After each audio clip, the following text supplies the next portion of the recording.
There is a point when all good things must come to an end. You can't sugarcoat it, you can't survive or endure it. When it's time for your personal race to the finish line to be over, it's time. And the only remedy for loss, closure, new beginnings is to consume yourself wholly in a feast of sorts, an elaborate meal with only one guest. Set the table, use the fine china that your grandmother gave you years ago, but that has remained stored in the cabinet to the far left, no further, the one all the way at the bottom.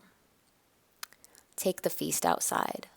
Watch the hummingbirds pick at the low hanging yellow flowers that drape the passageway to your house. Listen to the woodpecker with his steadfast loyalty. He's left the perimeter of the front side of your house littered with holes and deep nooks for all varieties of life to burrow in. Absorb all the sounds and worry later about the repercussions. Hire a contractor to patch the holes. Now for your feast. The items on the menu must be of the absolute mood-boosting variety, something to nourish your sunken soul and something fun to lift your spirits.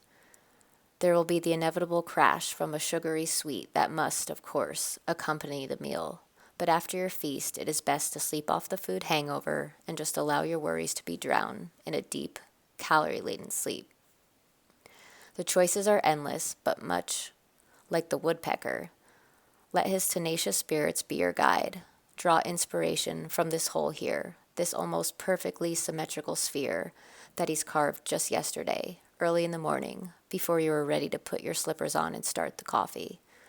It's curious that a woodpecker's hole is rarely discovered after the fact, unless you've left the house during the drilling affair.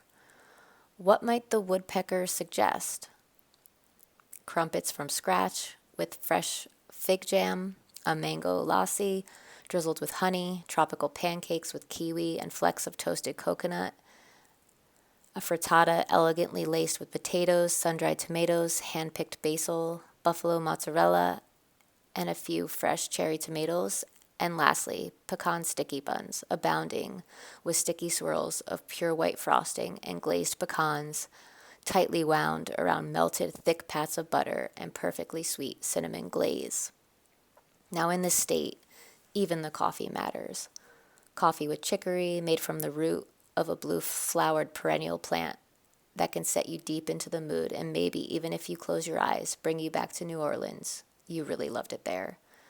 Let the milk steam in the espresso machine so that it is frothy and forms soft, gentle peaks that can melt into the coffee with an almost dreamlike beauty.